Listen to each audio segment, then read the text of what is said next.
bahwa Allah adalah Allah yang penuh dengan ketelitian. Dia sangat teliti dalam membimbing manusia. Dan itulah yang harus kita teladani dalam mengambil keputusan atau memberi arahan kepada siapapun, harus penuh dengan ketelitian. Tuhan memberikan segala perintah kepada mereka. Hal ini sewajarnya hanya untuk mengikat bangsa Israel agar tidak melakukan sesuatu yang salah sehingga menimbulkan murka Tuhan atas mereka. Kesuksesan itu bukanlah diukur dengan cara demikian. Kesuksesan itu adalah bagaimana kita bergantung sepenuhnya kepada Allah.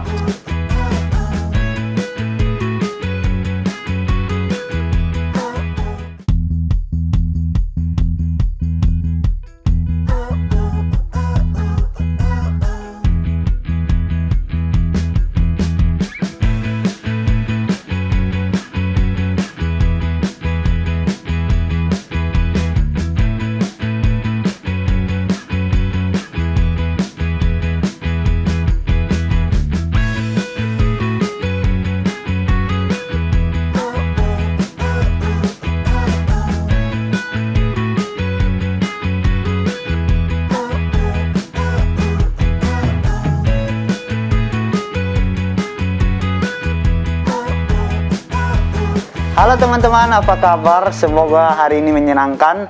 Dan kita tiba pada pelajaran kelima dalam minggu ini yang tentunya akan membahas beragam kasih yang Allah berikan bagi manusia. Melalui pelajaran ini kita akan mendapatkan kekuatan iman agar tetap berserah kepada Allah, Sang Pemberi hidup. Dan tentunya ini juga sangat cocok untuk kita, para orang-orang muda, agar lebih banyak lagi untuk belajar tentang kasih Allah dalam kehidupan kita. Dan hari ini kita masuk ke dalam pelajaran kelima dengan topik pembahasan melihat kerinduan terakhir. Nah, sebelum kita masuk dalam pelajaran kelima ini, melihat kerinduan terakhir, aku mau tanya nih. Pernah nggak kamu punya saudara, kamu memiliki seorang saudara yang menginginkan sesuatu namun belum mendapatkannya, dia sudah lebih dahulu dipanggil Tuhan meninggal? Mungkin kalau saudara nggak ada ya, kalau keluarga. Tapi kalau teman-teman yang akrab di sekolah, di tempat-tempat lain juga ada gitu teman aku yang dia punya kerinduan untuk masuk ke suatu universitas. Cuma ya Tuhan punya kehendak lain lah. Akhirnya dia harus dipanggil lebih dahulu sama Tuhan, dan akhirnya ya udah, dia mimpi itu bisa dibilang seperti seolah-olah kandas lah karena dia udah nggak ada gitu betul, kan. Betul. Ya. Berarti sama juga, aku juga pernah punya sahabat juga begitu. Dia menginginkan untuk bisa masuk universitas, namun teman dekat juga itu. Namun akhirnya dia lebih duluan dipanggil Tuhan. Akhirnya ya impian segala yang diinginkan jadi berhenti di situ. Berhenti juga di situ. Itulah. Nah, dari jawaban yang tadi sudah kita dengar itu, dapat saya simpulkan bahwa sebuah janji yang telah didengar oleh banyak orang dan tiba-tiba orang yang memberi janji tersebut meninggal, maka tentu janji tersebut pasti akan terus diingat oleh orang yang mengenal dia. Benar, ya kan? benar banget. Nah, dan kadang sebuah janji tersebut atau pesan yang udah diberikan akan terus membekas dalam pikiran kita, sehingga kita jadi lebih berhati-hati dalam melakukan sesuatu. Biasanya nanti dengan sendirinya pesan itu akan teringat kembali dalam pikiran-pikiran kita, dan itu akan jadi sesuatu yang kita jadi acuan lah buat kita. Iya kan? Iya, benar sekali. Nah, di dalam Alkitab ada kisah bagaimana Musa sebelum ia dipanggil oleh Tuhan, dia sempat memberi pesan kepada bangsa Israel. Dia berkata seperti ini, dia berkata dan mengingatkan kepada bangsa Israel untuk memperhatikan setiap kata-kata yang telah Musa katakan kepada mereka. Dan dia juga mengingatkan untuk terus meneruskan apa yang telah dicita-citakan oleh bangsa Israel. Nah, setelah ia berpesan kepada bangsa Israel, kalau kita lihat dalam cerita di Alkitab ya tentunya, kemudian ia pergi ke dataran tinggi di Moab, yaitu ke atas Gunung Nebo. Dan apa yang terjadi di sana? Di sana Musa mati di Gunung Nebo. Dan umur Musa di saat itu adalah 120 tahun. Nah, kalau kita lihat dari apa yang telah abang bilang itu, dari yang kita sudah diskusikan bersama ini, aku jadi ingat satu ayat. Jadi ada dalam Ulangan 31 ayat 6 itu dikatakan, ini janji Musa kepada bangsa Israel. Kuatkan dan teguhkanlah hatimu, janganlah takut dan janganlah gemetar, karena mereka. Sebab Tuhan Allah mula, Dia yang berjalan menyertai engkau.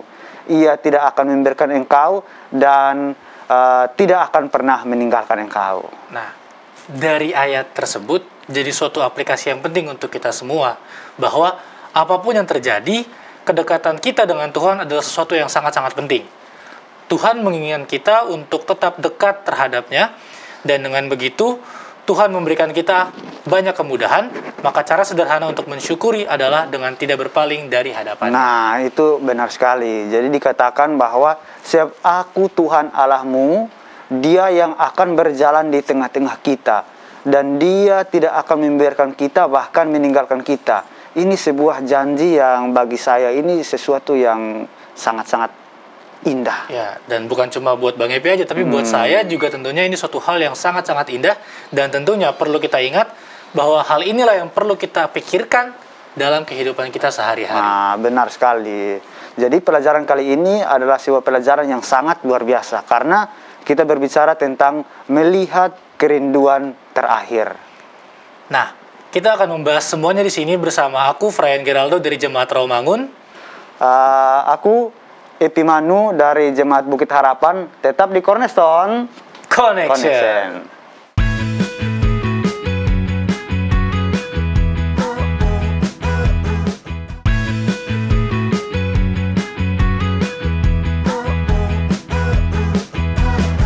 Kembali lagi di Cornerstone Connection. Program ini hadir untuk menuntun kamu kepada Alkitab agar dapat melihat kisah besar Allah dan manusia. Nah, jika kamu mencari firman Allah yang benar, Cornerstone Connection menyajikan Alkitab dan menantang kamu untuk menghubungkannya dengan kehidupan nyata.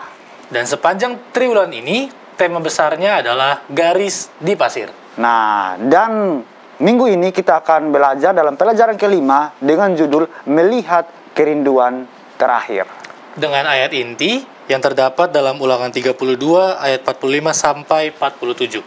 Isinya, setelah Musa selesai menyampaikan segala perkataan itu kepada seluruh orang Israel, berkatalah ia kepada mereka, perhatikanlah segala perkataan yang kuperingatkan kepadamu pada hari ini, supaya kamu memerintahkan kepada anak-anakmu untuk melakukan dengan setia segala perkataan hukum Taurat ini. Sebab perkataan ini bukanlah perkataan hampa bagimu, tetapi itulah hidupmu, dan dengan perkataan ini akan lanjut umurmu di tanah kemana kamu pergi menyeberangi sungai Yordan untuk mendudukinya. Nah, teman-teman, tanah Kanaan sudah di depan mata. Maka sebelum mendudukinya, Allah berfirman kepada Musa, Tuhan memberikan segala perintah kepada mereka. Hal ini sewajarnya hanya untuk mengikat bangsa Israel agar tidak melakukan sesuatu yang salah sehingga menimbulkan murka Tuhan atas mereka. Nah, itu benar banget tuh, Bang. Kalau kita lihat di bacaan ayat ini tadi, katakan bahwa hal ini akan menjadi perintah yang turun-temurun kepada anak-anak bangsa Israel. Dan jika kita lihat lagi, maka kita dapat lihat bahwa garis bawahi bahwa Allah adalah Allah yang penuh dengan ketelitian. Dia sangat teliti dalam membimbing manusia.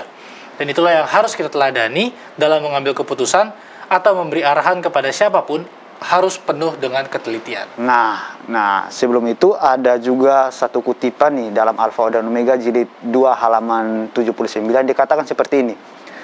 Musuh yang besar itu menyatakan bahwa hukum ilahi, sebab engkau debu dan engkau akan kembali menjadi debu, dalam Kejadian 3 ayat 19, memberikan kepadanya hak atas jenazah itu. Kuasa kubur belum pernah dikalahkan, dan semua yang berada di dalam kubur ia nyatakan sebagai tawanan-tawanannya yang tidak akan pernah dilepaskan dari penjaranya yang gelap itu. Untuk pertama kalinya Kristus segera memberikan hidup kepada orang yang sudah mati. Dalam kutipan tersebut, ini adalah sebuah gambaran bahwa setan dengan begitu keras mempengaruhi semuanya untuk tetap berkuasa kepada manusia. Kematian yang terjadi bagi orang yang tidak percaya, maka tidak ada pengharapan lagi. Namun, bagi orang yang percaya, ada pengharapan akan kebangkitan. Dan di sini, iblis bekerja keras untuk menarik banyak orang yang percaya kepadanya. Nah, benar juga itu. Jadi kematian yang dialami bangsa Israel atas meninggalnya Musa, pemimpin mereka, membuat mereka berkabung. Mereka sangat sedih Dan di Alkitab itu dikatakan bahwa mereka berkabung selama 30 hari. Nah, aku jadi membayangkan ya, seandainya sebelum Musa meninggalkan mereka lalu tidak memberikan arahan kepada mereka atau penguatan rohani kepada mereka, maka aku yakin pasti akan ada kehancuran melalui pekerjaan setan tadi. Ya, karena setan nggak akan tinggal diam gitu kan. Iya, betul. Nah, hal ini juga sesuai dengan apa yang ada di dalam buku kita yang terdapat dalam pandangan lain. Kita baca sama-sama. Sebutkan, ini ada sebuah quotes dari Booker T. Booker T. Washington, seorang guru berkebangsaan Amerika pada abad ke-19 dan 20. Dia berkata bahwa sukses diukur tidak dengan banyaknya posisi yang dicapai seseorang dalam hidup. Dalam hidup ketika dia dapat mengatasi semua hambatan. Gitu. Nah, ada juga nih dari Margaret Thatcher, ahli politik asal Inggris dan juga Perdana Menteri tahun 1975 sampai 1990. Dikatakan seperti ini. Apakah kesuksesan itu? Menurut saya itu adalah perpaduan dari memiliki kepandaian untuk sesuatu yang kamu lakukan, mengetahui bahwa itu tidak cukup sehingga kamu terus bekerja keras dan merasa yakin terhadap tujuan. Ya. Nah, teman-teman, kalau kita baca juga dalam buku kita, yaitu di bagian apakah kamu tahu, disebutkan bahwa kepada Musa telah diberikan reputasi sebagai penulis dari kitab Taurat atau 5 buku pertama dari Alkitab kita. Sementara beberapa orang mungkin membantahnya, namun sebagian besar hal itu benar. Pada saat itu, cerita mungkin diturunkan secara tradisi lisan. Maksudnya dengan cerita ke cerita melalui generasi ke generasi. Penemuan gulungan laut mati telah mengajarkan kepada kita bahwa tradisi lisan itu sangat akurat dalam mempertahankan inti dari cerita-cerita tersebut. Dapatkah kamu bayangkan menjaga setiap rincian secara bersamaan dalam sebuah cerita yang sangat panjang seperti cerita mengenai bangsa Israel dan keluarnya mereka dari Mesir?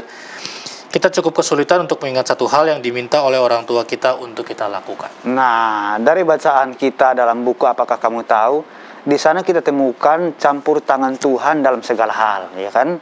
Nah, bahkan dengan terperinci Tuhan menggambarkan itu. Dan saat ini yang kita miliki, Alkitab yang saat ini kita miliki ini adalah sebuah gambaran rinci dari Allah tentang kehidupan kita. Kitab-kitab yang dituliskan adalah tepat dan benar-benar menggambarkan alur cerita yang terperinci. Kita bisa lihat dalam kisah perjalanan bangsa Israel yang dikisahkan dalam Alkitab itu begitu terperinci. Nah, sampai di sini kita bisa lihat bahwa campur tangan Tuhan itu sangat-sangat luar biasa. Nah, jadi kalau misalnya kita mau menggarisbawahi, kita dapat temukan bahwa sepanjang 1 minggu ini kita bisa mendapatkan bahwa janji Allah itu nyata dan ada. Dan tentunya yang lebih penting lagi, janji Tuhan itu dapat menguatkan masing-masing kita. Kehidupan Musa haruslah menjadi contoh bagi kita. Dan janji-janji Allah haruslah menjadi pelita bagi kita juga. Kita juga perlu ingat, di lain sisi, setan dengan kuasanya berusaha untuk mengambil pandangan kita daripada Allah. Namun, kehadiran Yesus kembali memberi kita semua harapan bahwa Allah masih tetap sama seperti dahulu ketika Ia menuntun bangsa Israel, dan juga Allah yang sama menuntun kita pada saat ini juga. Nah, dan akhirnya teman-teman, Allah sangat mencintai kita. Dengan kehadiran hukum dalam kehidupan kita sehari-hari ini adalah bentuk kepedulian Allah dalam menentukan kehidupan kita. Allah sangat mencintai kita, Dia memberikan kepada kita segalanya, ya kan? Memberikan kepada kita segalanya dengan janji-janji, maka kita saat ini memiliki pengharapan besar akan kehidupan kelak yang lebih nyata, yaitu tanah Kanaan di surga. Itu salah satu janji yang begitu luar biasa, ya. Kita memiliki pengharapan bisa berada di tanah Kanaan yang di surga. Nah, itu yang perlu untuk kita inginkan, dan kita akan Tuhan akan tepati itu. Ya, benar. Gitu. Itu harus kita percayai lah. Ya. Nah, sebelum kita lanjut ke diskusi lagi nih, Bang, dan teman-teman di rumah, mari kita baca di dalam buku kita di bagian apakah pendapatmu, ya kan? Sebelum kita diskusi lah. Di sana tulis ada satu pertanyaan buat kita semua, yaitu setuju atau tidak setuju. Yang pertama, Musa seharusnya diizinkan masuk ke tanah perjanjian, dan yang kedua adalah Musa adalah seorang yang sukses. Nah, menurut Abang, apakah Musa itu cocok untuk masuk ke dalam tanah perjanjian apa enggak? Kalau dari saya sendiri, dia sebenarnya cocok karena dia udah menuntun dari waktu di Mesir, dia menuntun mereka, tapi kok udah mau di depan mata ini. Tapi malah nggak jadi. Malah nggak masuk. Jadi sebenarnya kalau dari aku dia cocok untuk masuk. Ya, benar-benar. Kalau untuk yang kedua nih Bang, Musa adalah seorang yang sukses. Apakah Bang setuju atau nggak setuju? Iya, dia sukses karena dia bisa menuntun begitu banyak orang, ya kan, satu bangsa yang besar. Satu bangsa. Menjadi ini juga menjadi penerus daripada omongannya Tuhan. Benar. Bagaimana dia harus bertindak sesuai dengan apa yang Tuhan suruh gitu sama mereka. Jadi contoh lah buat sebuah bangsa yang begitu besar. Nah, daripada kita bingung nih Bang, mending kita langsung diskusi aja sama Pak Pendeta. Nah, oke teman-teman, kita akan diskusi lagi bersama dengan Pak Pendeta. Jadi jangan kemana-mana, tetap di Cornerstone Connection.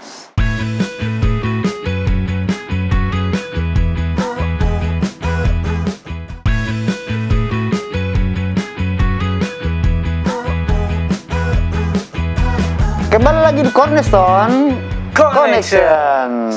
Nah, bersama kami berdua di sini dan juga kami sudah terhubung dengan Pak Pendeta. Salam Pak Pendeta. Salam. Apa kabar? Baik-baik ya, sehat-sehat. Sehat-sehat Pak Pendeta. Puji Tuhan. Oke, kita langsung aja ke pertanyaan ya Pak Pendeta ya, karena tadi kita sudah berdiskusi dan sekarang saatnya kita untuk mulai pertanyaannya. Nah, tadi kan seperti yang sudah kita bahas dalam sesi apakah pendapatmu, ada pertanyaan nih Pak Pendeta bahwa Musa seharusnya diizinkan masuk ke tanah perjanjian atau enggak. Dan itu juga menjadi pertanyaan untuk kami berdua di sini pada saat ini. Kenapa Tuhan tidak mengizinkan Musa untuk pergi ke tanah Kanaan? Padahal kan dia sudah mengabdikan hidupnya untuk memimpin bangsa Israel sepanjang mereka di padang gurun. Udah berbuat baik lah, udah menjadi contoh juga buat mereka. Tapi kenapa pada saat sudah dekat, udah tinggal dikit nih nyampe ke tanah Kanaan, Tuhan malah melarang Musa untuk masuk ke dalam tanah tersebut? Nah, itu kira-kira kenapa Pak Pendeta? Ya, pelajaran kita saat ini memberikan jawaban untuk itu.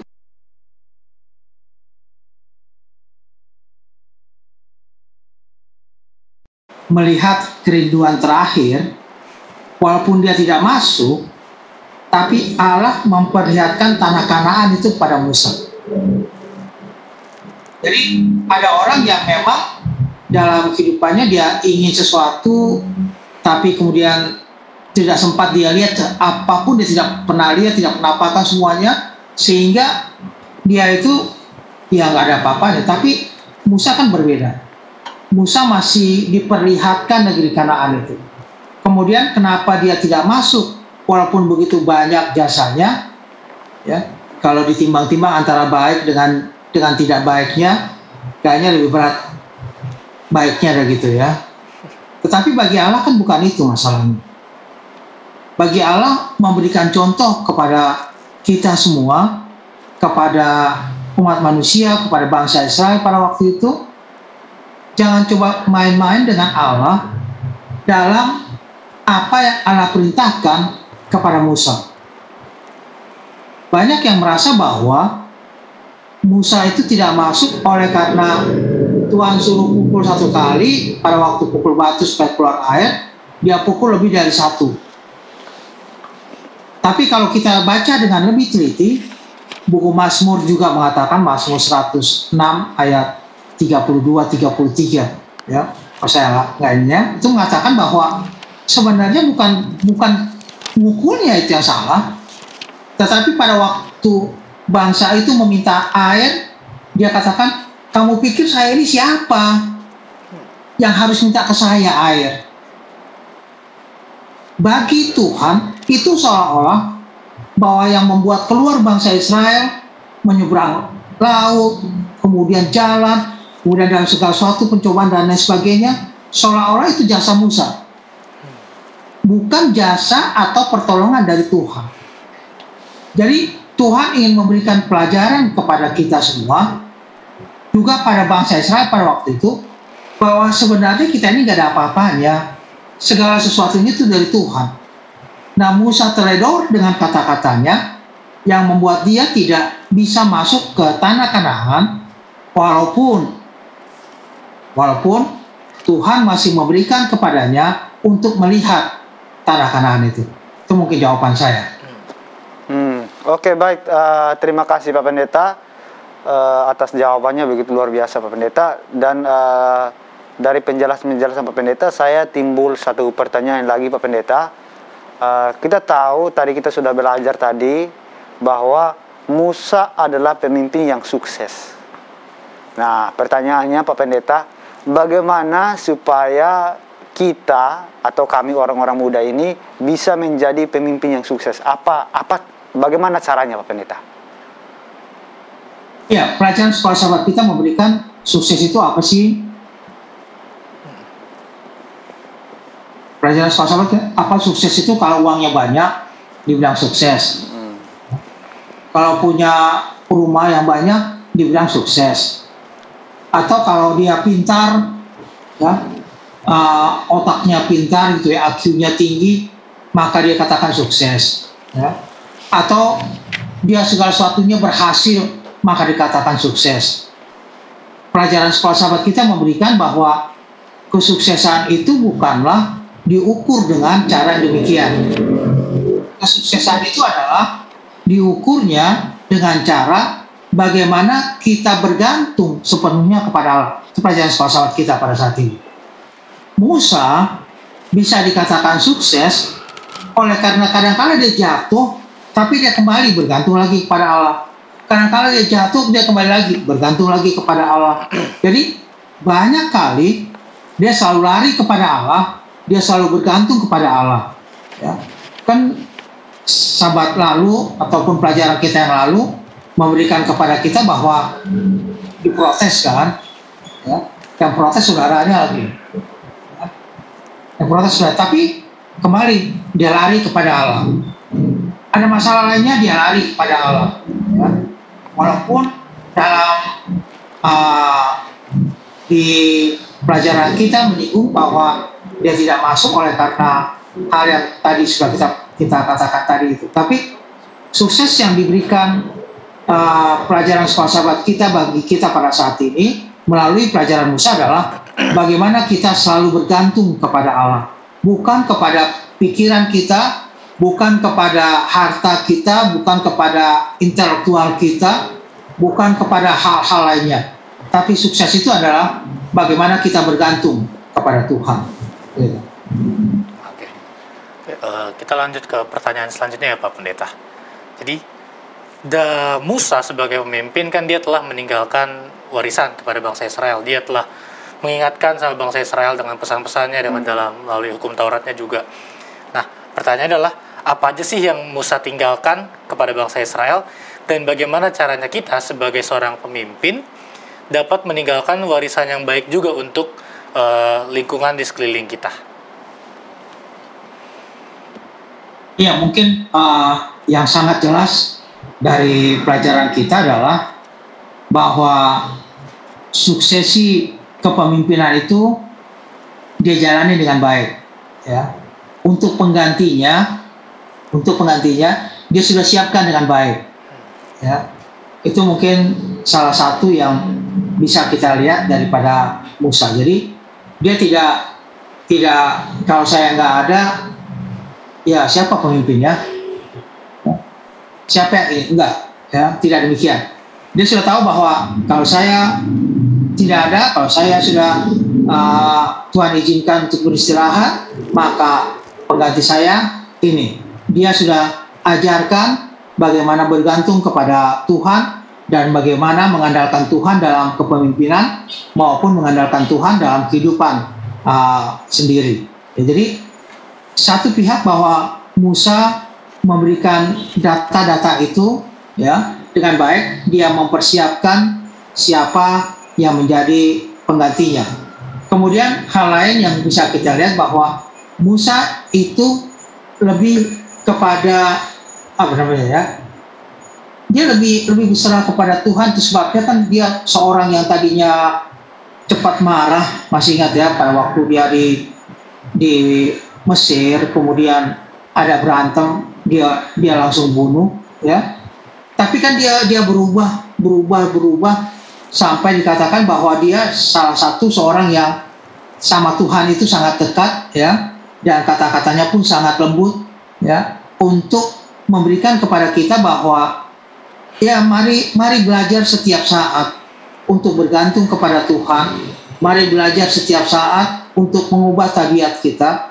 Mari belajar setiap saat untuk kita memperbaiki baik mungkin kata-kata kita, pemikiran kita, pendengaran kita, bacaan kita, mainan kita, dan lain sebagainya. Supaya kita bisa mendapatkan sukses itu dalam ukuran yang sebenarnya, yang tadi sudah saya katakan bahwa pelajaran kita memberikan ukuran sebenarnya itu adalah bukan soal lain-lain, soal harta dan lain sebagainya, tapi bagaimana kita boleh benar ataupun boleh bergantung kepada Tuhan. Oke, baik. Terima kasih Pak Pendeta. Saya juga punya pertanyaan lagi Pak Pendeta. Kita tahu bahwa perjalanan bangsa Israel dari Mesir hingga Kanaan itu banyak sekali peraturan-peraturan Pak Pendeta. Peraturan, dan melanggar peraturan maka akan mati. Nah, pertanyaannya Pak Pendeta, seberapa pentingkah sebuah peraturan sehingga tidak boleh dilanggar?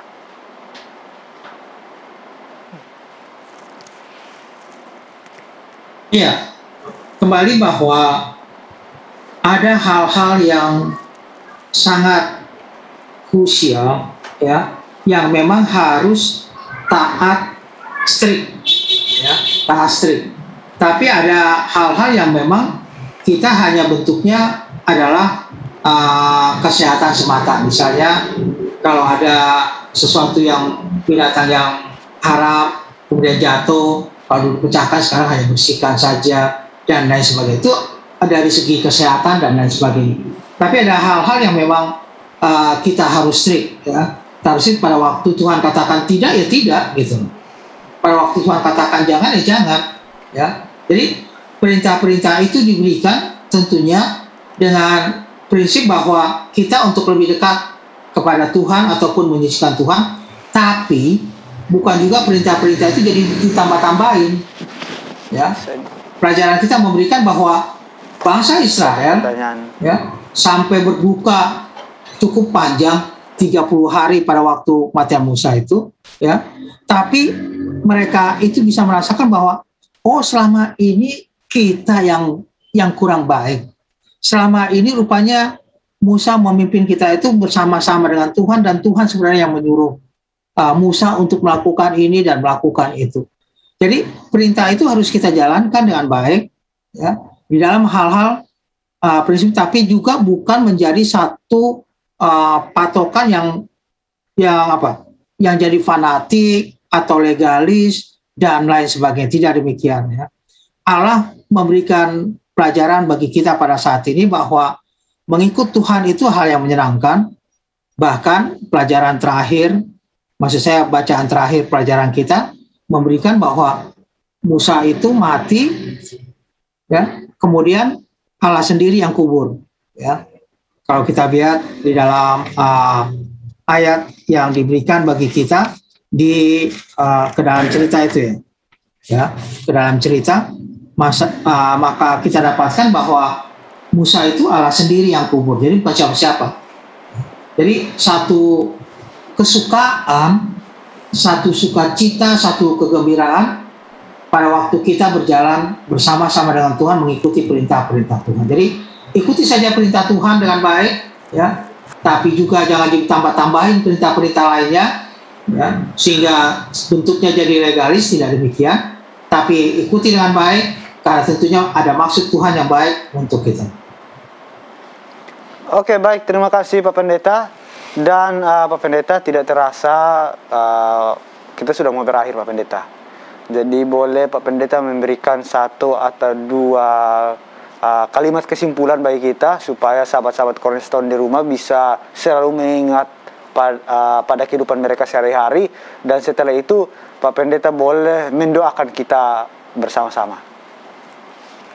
Baik, kepada semua kami dari Cornerstone Correction, bahwa pelajaran kita melihat kerinduan terakhir memperlihatkan bagaimana Musa dalam kehidupannya Tuhan masih berikan kesempatan. Dia naik ke atas gunung, kemudian dia lihat tanah Kanaan yang begitu besar, begitu subur, ya.